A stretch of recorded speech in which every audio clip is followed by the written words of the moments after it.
نماز مدد کرنے دیر سے کیوں پہنچی؟ میں جلدی جلدی آفس سے گھر آیا اور اماں کو کھانے کا کہہ کر وضو کرنے چلا گیا۔ مغرب کا وقت ختم ہونے والا تھا۔ جیسے تیسے وضو کیا اور نیت باندھ لی۔ دوران نماز بار بار اپنے گیلے چہرے کو اپنی کھلی آستینوں سے صاف کرتا رہا۔ رکوع میں جاتے خیال آیا، اماں کی دعائی تو لانا بھول ہی گیا۔ واپسی پر بچوں کی فیس کے لیے پیسے بھی ATM سے نکالنے تھے۔ پھر سجدہ کیا تو وہاں بھی گھریلو ذمہ داریاں ایک ایک کر کے یاد آنے لگیں۔ تھکاوٹ کی وجہ سے نماز میں نیند کے جھٹکے آنے لگے۔ بس پھر کیا تھا، سجدے میں جاتے ہی نیند کا جھونکا آ گیا۔ نیند میں عجیب منظر دیکھا، لوگوں کا ہجوم، ہر کوئی یہاں وہاں بھاگ رہا تھا۔ کچھ لوگ کاغذ تقسیم کر رہے تھے۔ میرے پاس آ کر بھی کاغذ تھما دیا جس پر میرا نام لکھا تھا۔ پوچھنے پر بتایا گیا یہ تمہارا اعمال نامہ ہے، اب جا کر وہاں سامنے جمع کراؤ جہاں باقی سب جمع کروا رہے ہیں، پھر فیصلے کے لیے نام پکارا جائے گا۔ میں نے بھی جا کر کاغذ جمع کروا دیے اور لائن میں واپس آ گیا اور اپنے نام پکارے جانے کا انتظار کرنے لگا۔ اب نام پکارے جانے لگے، فلاں بن فلاں جنت، فلاں بن فلاں جنت۔ اب تیسرے نمبر پر میرا نام پکارا گیا۔ میرے پاؤں کے نیچے سے زمین نکل گئی۔ یا اللہ، اب کیا بنے گا؟ ساتھ ہی فیصلہ بھی سنا دیا گیا، جہنم۔ مجھے اپنے کانوں پر یقین نہیں آ رہا تھا۔ 2 قد آور لوگ آئے اور مجھے گھسیٹنے لگے۔ میں پکارنے لگا، رکو رکو، شاید یہ کسی اور کا نام ہوگا، میرا تو جنت والوں میں آنا تھا، مگر مجھے غصے سے خاموش کروا دیا گیا۔ ہمارے ہاں فیصلے میں غلطی کا امکان ہی نہیں۔ مجھے جہنم کی طرف گھسیٹا جا رہا تھا اور میں مدد کی بھیک مانگتا جاتا۔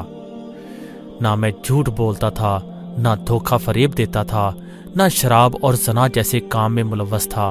پھر جہنم کیوں؟ مگر کوئی سننے کو تیار نہیں تھا۔ جہنم کی گرمی مجھے محسوس ہونے لگی۔ اندھیرے گڑھے میں مجھے پھینکنے کو تیار کھڑے تھے۔ مجھے اچانک اپنی نماز کا خیال آیا۔ نماز، نماز، کہاں ہو تم؟ نماز بھی خاموش۔ جہنم کی آگ کے شعلے مجھ سے لپٹنے کو بے چین ہو رہے تھے اور مجھے جہنم میں دھکا دے دیا گیا۔ مجھے جیسے ہی دھکا ملا، ایک سفید بزرگ نے فوراً میرا ہاتھ تھام لیا اور مجھے جہنم سے باہر کھینچتے ہوئے نکال لیا۔ میں ڈر سے کانپ رہا تھا۔ پوچھنے لگا، آپ کون ہیں اور مجھے کیوں بچایا؟ کہنے لگے، میں تمہاری نماز ہوں۔ میں غصے سے چلایا، اب آ رہے ہو جب میں جہنم میں ڈلنے جا رہا تھا؟ اگر عین وقت پر تم نہ آتے تو میں چلا گیا تھا جہنم میں۔ پہلے نہیں آ سکتے تھے تم؟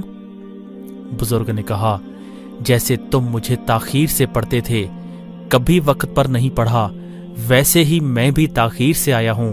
کبھی تم نے مجھے وقت پر پڑھا ہی نہیں تو میں وقت پر کیسے آتا؟ میری اکھڑی اکھڑی سانسیں اب قدرے بحال ہونے لگیں۔ میری ماں نے آ کر مجھے سجدے میں ہلایا تو میری آنکھ کھلی۔ بیٹا خیر ہے، بیٹا خیر ہے، تم سجدے میں نماز نماز پکار رہے تھے۔ میں حیرت سے خود کو ٹٹولنے لگا کہ میں زندہ ہوں۔ پسینے سے شرابور ماں کے ہاتھوں کو چومنے لگا، اللہ کا شکر ادا کرنے لگا جیسے دوبارہ نئی زندگی ملی ہو مجھے۔ اور میں نے پختہ ارادہ کیا کہ آئندہ نماز میں کبھی سستی نہیں کروں گا۔ اب میں جہاں کہیں بھی جاتا ہوں تو وہاں بھی نماز کی فکر رہتی ہے، کان ہر وقت اذان سننے کو تیار رہتے ہیں۔ اب میں لیٹ نہیں ہونا چاہتا نماز میں۔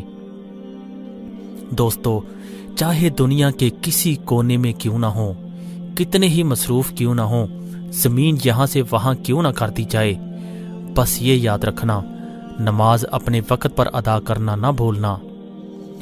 پلیز اسے اپنے دوستوں تک شیئر کریں، صرف 1 منٹ ہی لگے گا، ہو سکتا ہے کوئی توبہ کر کے نماز کا پابند بن جائے اور آپ کے لیے صدقہ جاریہ بن جائے۔ جزاک اللہ خیرہ۔